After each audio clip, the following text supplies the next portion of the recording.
اللہ السمیع العلیم من الشیطان الرجیم بسم اللہ الرحمن الرحیم قال یا آدم انبئهم باسمائهم صدق اللہ مولانا العظیم۔ نبی کریم رؤوف الرحیم تاجدار عرب و عجم شافع معشر ساقی کوثر جناب احمد مجتبی حضرت سیدنا محمد مصطفیٰ صلی اللہ تعالی علیہ وآلہ وسلم، آپ کے ارشاد گرامی کا مفہوم ہے کہ جو لوگ مجھ پہ درود پاک نہیں پڑھتے وہ اگر جنت میں چلے بھی گئے تو جب درود پاک پڑھنے والوں کی فضیلت دیکھیں گے اس وقت ان کے دل میں حسرت ہوگی کہ کاش ہم بھی درود پڑھ لیتے۔ صلی اللہ علیہ سیدنا محمد وآلہ وبارک وسلم۔ خالقی کائنات وحدہ لا شریک کا ارشاد گرامی ہے قال یا آدم، فرمایا جب یہ قالا اللہ تعالی وحدہ لا شریک کی طرف یا اس کے عظیم جو اولیاء کاملین ہیں انبیاء کرام ہیں ان کی طرف ان کے لیے یہ لفظ قالا استعمال ہو تو پھر اس کا معنی ہوگا فرمایا اگر جو کہنے والا ہے وہ کوئی عام آدمی ہو جو کسی عظیم کی خدمت میں عرض کر رہا ہے تو اس کا مطلب ہوگا کہ عرض کی، اگر کافر وغیرہ اس کی طرف منسوب ہو تو پھر اس نے بکواس کی۔ رب کائنات اللہ ذو الجلال وحدہ لا شریک نے فرمایا،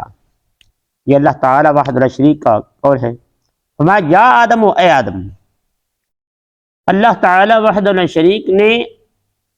جتنے بھی انبیاء کرام علیہ السلام کو خطاب فرمایا قرآن پاک میں، آپ الحمد سے لے کر ورناس تک دیکھ لیں، تمام انبیاء کرام علیہ السلام کو ان کے ناموں سے خطاب فرمایا، یا نوح، یا موسیٰ، یا عیسیٰ، یا ابراہیم، یا لوط۔ لیکن جب آقا کریم علیہ السلام کی باری آئی تو خالق کائنات وحدہ لا شریک نے کہیں بھی قرآن مجید میں مصطفیٰ کریم علیہ السلام کو نام سے نہیں پکارا، القاب سے پکارا ہے۔ یا ایھا المزمل، یا ایھا المدثر، یاسین، طٰہٰ، القابات سے، یا ایھا الرسول، یا ایھا النبی، القابات سے پکارا ہے۔ فرمایا اے آدم انبئہم باسمائہم، کہ ان ناموں کی ان کو خبر دے دو فرشتوں کو، کیونکہ فرشتوں نے اپنی عاجزی کا اقرار کر لیا، اپنی عاجزی کا اقرار جب کیا تو خالق کائنات نے آدم علیہ السلام کو حکم دیا کہ پیارے آدم اب ان کو ان چیزوں کے نام بتا دو، خبر دے دو۔ فلما انبأهم باسمائہم، جب آدم علیہ السلام نے تمام چیزوں کے نام ان کو بتا دیے تو ہمیں قال الم اقل لکم، جب آدم علیہ السلام نے تمام چیزوں کے نام بتا دیے، تھوڑے سے وقت میں آدم علیہ السلام نے جہان میں جو اشیاء تھیں کلہا تمام کے نام بتا دیے۔ ایک یہ بھی مجلس ہے فرشتوں کی جس میں آدم علیہ السلام چیزوں کے نام بتا رہے ہیں، ایک مجلس بخاری شریف اور دیگر سیاستہ کی کتب میں موجود ہے، ایک مجلس صحابہ کرام کی تھی کہ مصطفیٰ کریم علیہ السلام صبح کی نماز ادا فرمائی اور آپ نے صحابہ کرام کے سامنے تمام حالات بیان فرمانے شروع کیے، ظہر کی نماز، پھر عصر کی نماز، بیان اسی طرح جاری ہے، عشاء کی نماز تک بیان اسی طرح جاری ہے، حتیٰ کہ صحابی فرماتے ہیں کہ مصطفیٰ کریم علیہ السلام نے روز اول سے لے کر جب سے دنیا پیدا ہوئی اس وقت سے لے کر حتیٰ کہ جنتی جنت میں چلا گیا، دوزخی دوزخ میں چلا گیا، مصطفیٰ علیہ السلام نے تمام کچھ بتا دیا۔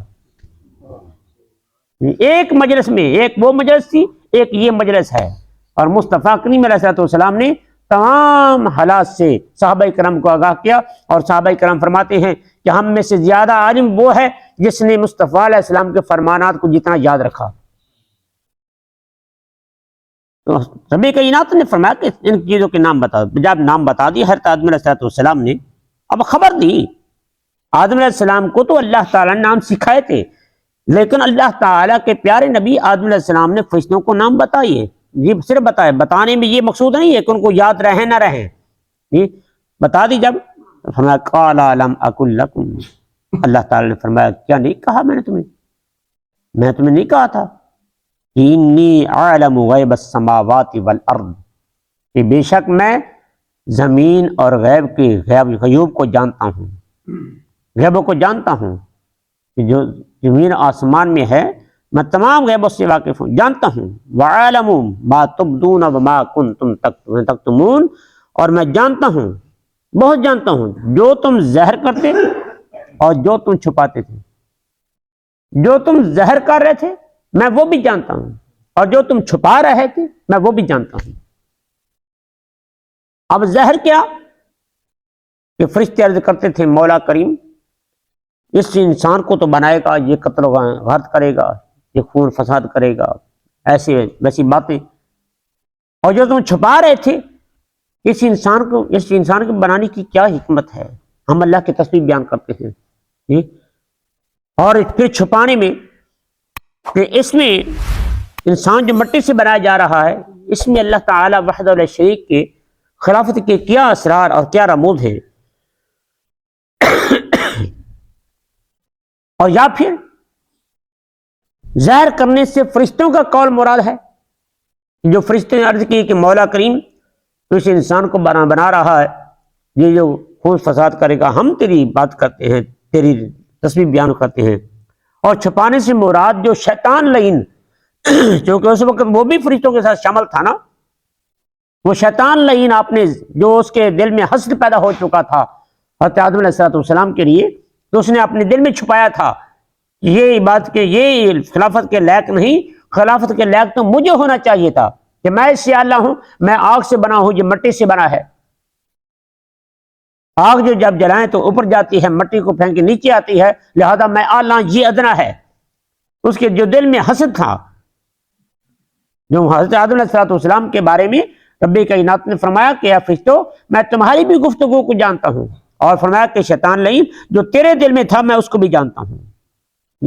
اور چونکہ وہ شیطان گو ایک تھا اپنے دل میں یہ حسد رکھے ہوئے، لیکن چونکہ وہ سارے کے ساتھ شامل تھا تو بعض اوقات ایسا ہوتا ہے کہ بعض بول کر کل مراد لیا جاتا ہے، تو اس لیے فرمایا کہ بما وما کنتم تکتمون، جو تم چھپا رہے تھے میں وہ بھی جانتا ہوں، اور جو تم اپنے زہر کرتے ہو میں وہ بھی جانتا ہوں۔ اب رب کائنات اللہ ذو الجلال وحدہ لا شریک نے جب فرشتوں کے سامنے آدم علیہ السلام کی علمیت کو ظاہر فرما دیا، اور آدم علیہ السلام آپ کا علم کو فرشتوں نے جب مان لیا، ظاہر بات ہے انہوں نے ماننا تھا کہ سال ہا سال کئی کروڑوں سال پہلے پیدا ہونے والے فرشتے ان کو جو علم نہ تھا، اب آدم علیہ السلام ابھی پیدا ہوئے،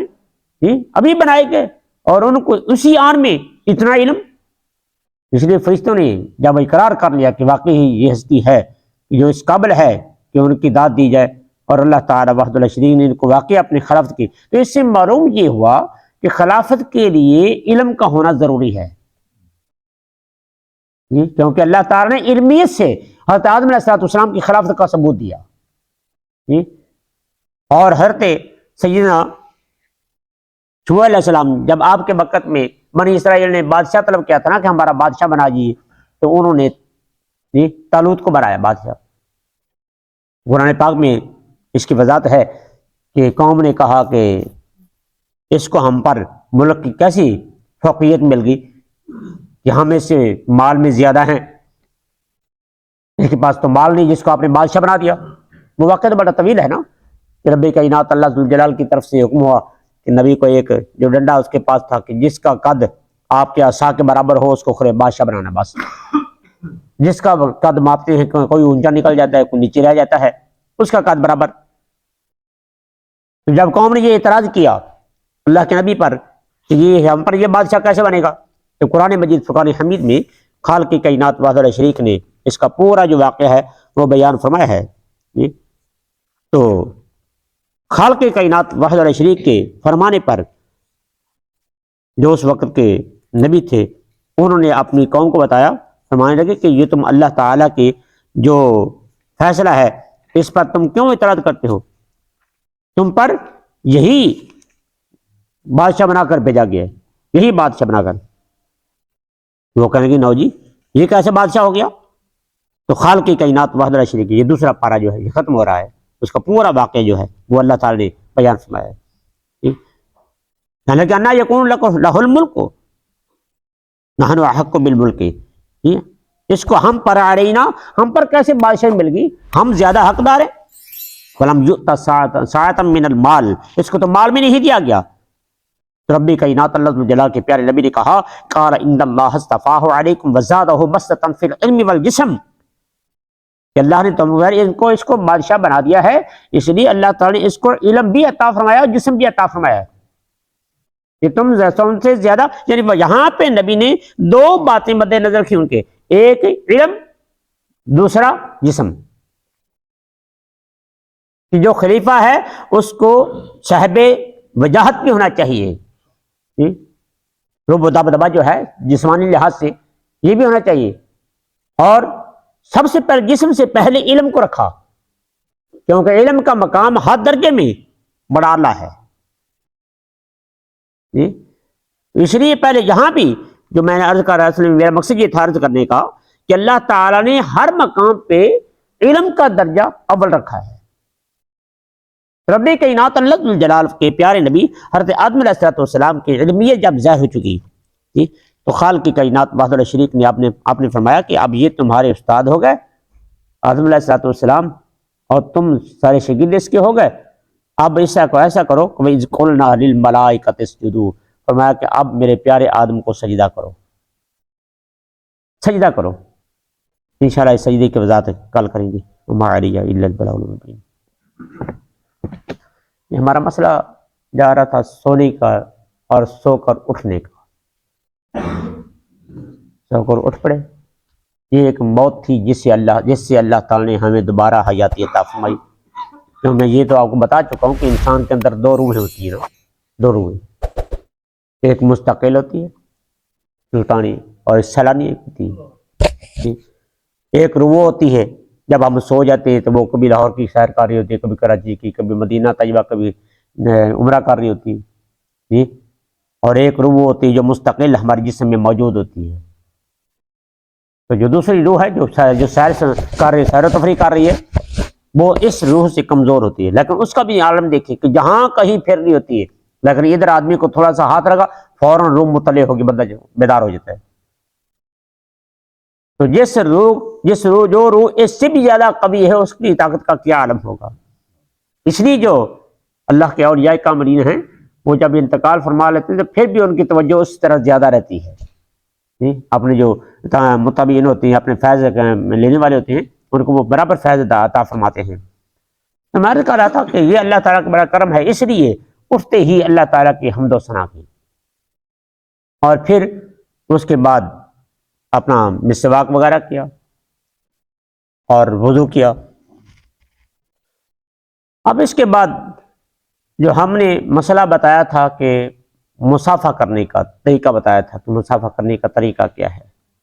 بھائی مصافحہ کرنے کے عجیب اس کی کیفیت ہے۔ دیکھیں ہمارے اسلام میں تو ہر فعل پر ہی ہمیں ثواب ملتا ہے، سنت رسول کے مطابق کام کریں تو ثواب ہی ثواب ہے۔ اب مصافحہ کرتے ہیں تو مصافحہ کرتے وقت ہم نے ایک دوسرے کے ہاتھ کو ٹچ بھی کیا، اس سے محبت بھی بڑھی، اور پھر ساتھ ساتھ مصطفیٰ کریم علیہ السلام نے کیا انمول تحفے موتی عطا فرمائے، فرمایا جو مصافحہ کرتے وقت مجھ پر درود پڑے ان کے ہاتھ جدا کرنے سے پہلے اللہ ان کے گناہ معاف فرما دے گا، دونوں کے گناہ معاف فرما دے گا۔ دوری بہاریں ہیں ہمارے لیے۔ اور پھر ہم آتے ہیں اب سلام، کہ سلام کہنا سنت ہے، سلام کا جواب دینا فرض ہے، اور یہ چاہیے کہ سلام کا جواب دیتے وقت بھی یہ ضرور خیال رکھیں کہ جس نے ہمیں سلام کہا ہے اس کو ہمارے سلام کے جواب کے آواز سنائی دے، یہ نہیں ہے کہ وہ کہیں نکل جائے ہم جہاں پہ اس کو کہتے رہے وعلیکم السلام، نہیں، اس کو جواب دیں اور اس کو وہ سنائی دے۔ ہو سکے تو اس کے اللہ تعالیٰ قرآن پاک فرماتا ہے کہ جب تمہیں کوئی سلام کہے تو سلام کا جواب دو، اس سے بہتر یا کم از کم اتنا ضرور لوٹا دو۔ اگر تمہیں کہتا ہے کوئی السلام علیکم، آپ ہمارا یہ حق مانتا ہے ہم اس کو کہیں کہ وعلیکم السلام ورحمۃ اللہ وبرکاتہ۔ اگر اتنا نہ کہہ سکے تو کم از کم اتنا ضرور کہیں جتنا اس نے کہا ہے، تب اس کا سلام کا جواب ہوگا مکمل۔ بلکہ اولیاء کاملین بزرگان دین جو ہمارے سلف صالحین تھے، وہ تو اتنا اہتمام فرماتے تھے سنت رسول میں کہ اتنا اہتمام فرماتے تھے کہ اگر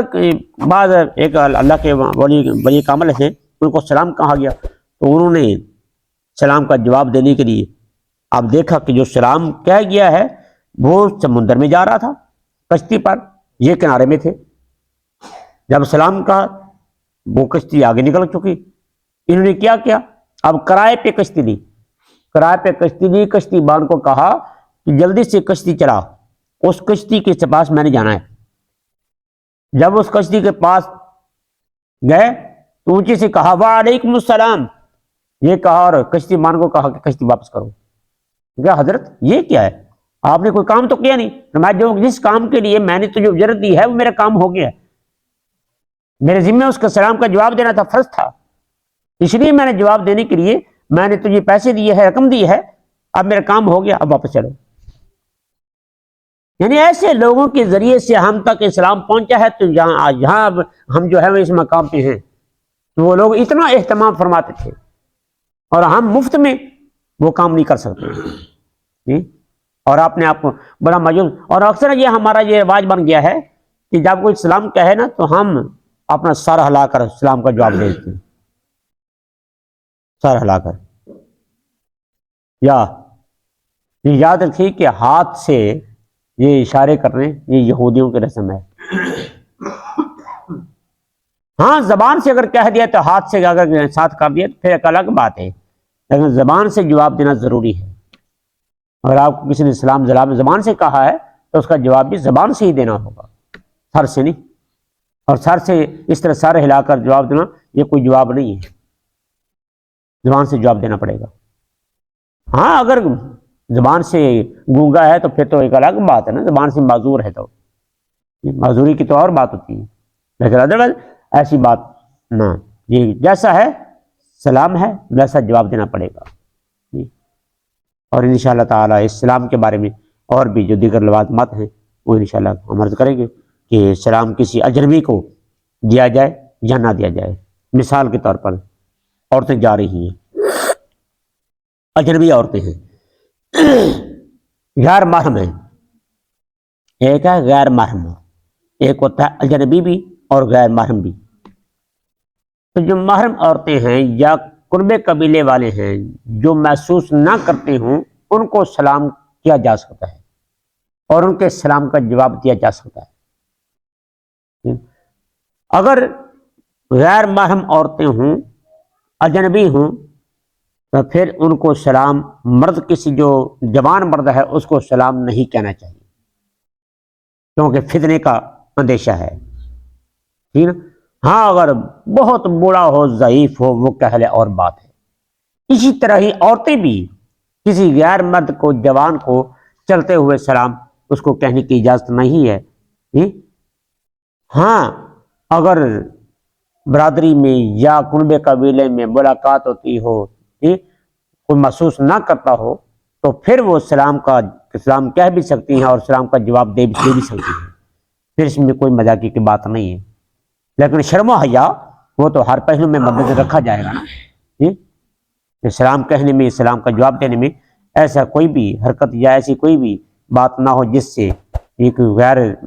مناسب جو پہلو ہے وہ نکلتا ہو۔ اللہ تعالیٰ، کیونکہ شرم و حیا بھی اسلام کے اندر داخل ہے نا، جس میں حیا نہیں اس میں ایمان نہیں۔ کریم علیہ السلام کا فرمان پاک مفہوم ہے نا، کہ اگر حیا ہے تو ایمان ہے، جہاں پہ حیا نہیں ہوتا وہاں ایمان کوچ کر جاتا ہے۔ حیا اور ایمان دونوں ساتھ ساتھ رہتے ہیں، جب ایک جاتا ہے دوسرا بھی ساتھ چلا جاتا ہے۔ اللہ تعالیٰ حیا پر ہمارا خاتمہ نصیب فرمائے۔